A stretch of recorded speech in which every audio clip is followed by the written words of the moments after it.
দাদা, আমাদের প্রত্যেকের লাইফে নানান রকম সমস্যা আছে, ঠিক আছে? রাইট।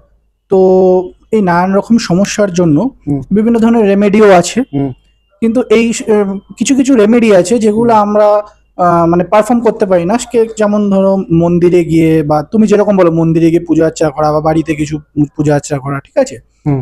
তো সেগুলো তো ধরো এখনকার ডেলি বিজি লাইফস্টাইলে সেগুলো করে ওঠা সম্ভব হয় না, ঠিক Right. আছে? তো তুমি যদি সেরকম ভাবে কিছু যদি বলতে পারো যে, মানে অল্টারনেটিভ ওয়েতে, হুম। যে এই সমস্যার জন্য, যে এই যে বিভিন্ন ধরনের নানান রকম সমস্যার জন্য, যেমন ধরো কারোর লোনের সমস্যা, কারোর ফ্যামিলি ইস্যু, নানান রকম ব্যাপার Right. আছে।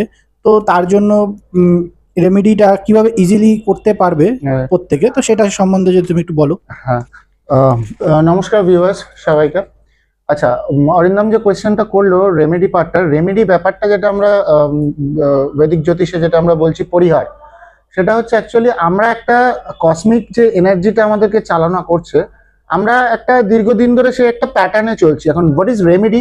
আমরা প্রত্যেক দিন এমন কিছু অ্যালাইনমেন্টটাকে এবং প্যাটার্নটাকে রিঅ্যালাইন রিপ্যাটার্ন করে আমাদের লাইফস্টাইলে কিছু ভাইব্রেশনকে ঢুকিয়ে দেওয়া, সেটা হচ্ছে রেমেডি। এবং সেটা মানে দিনের পর দিন করতে করতে, সেটা একটা পিরিয়ড আছে, আমি বলছি দিনের পর দিন করতে করতে সেটা আমরা একটা রিঅ্যালাইন হয়ে যায় আমাদের এনার্জি সিস্টেমটা কসমসের সঙ্গে, সেটা হচ্ছে অ্যাকচুয়ালি রেমেডি। এবং সবার প্রথমে বুঝতে হবে হাউ রেমেডি ওয়ার্কস অ্যাকচুয়ালি। মানুষ তিনটে ধাপে রেমেডিটা যে জীবনে কাজ করছে সেটা বুঝতে পারবে। প্রথম ধাপটা হচ্ছে 40 to 48 ডেজের মধ্যে একটা এনার্জি শিফট সে ফিল করবে। 108 ডেজ যখন কমপ্লিট হবে তখন দেখবে সে মানে সেকেন্ড ধাপ কমপ্লিট করে গেল। তখন সে বুঝতে পারবে যে তার জীবনটা অন্যদিকে অলরেডি চালিত হয়ে গেছে, এবং সে যে বাধাটা কাটানোর চেষ্টা করছিল কিংবা যে অবস্ট্যাকলসটা মানে একদম মানে তার উপরে প্রেসারাইজ করছিল, যাচ্ছিল না, তো সেই জিনিসগুলোকে সে এলিমিনেট করতে পারবে। এবং আফটার 108 ডেজ সেই মানুষটা তার সিস্টেমের সঙ্গে সেই পরিহার, সেই রেমেডিটা মিশে গেছে। এবার সে সারা জীবন সেই জিনিসটাকে সে করতে থাকবে। এখন রেমেডিটা কি করবে? সবাই হয়তো পুজো আর্চা করে না কিংবা জানে না। সবার প্রথম যেটা অ্যাস্ট্রোলজিতে উইথ ওয়ার্কস ভেরি ফাস্ট, সেটা হচ্ছে একটা মানুষ শুধু ঠিক গণেশ মন্ত্র করে তার জীবন ঠিক করে ফেলতে পারে। মানে ধরো আমাদের তো অনেকগুলো রাশি, 12টা রাশি, তো সেইখানে প্রত্যেকটা রাশিতে আলাদা করে গণপতি ফর্ম আছে, এবং সেটা আমরা ক্যালকুলেট করে দেখতে হয় যে আমাদের জীবনে এক্স্যাক্টলি প্রবলেমটা কোন এরিয়া অফ লাইফে আছে, সেই এরিয়া অফ লাইফে কোন গণপতিজি রুল করছেন।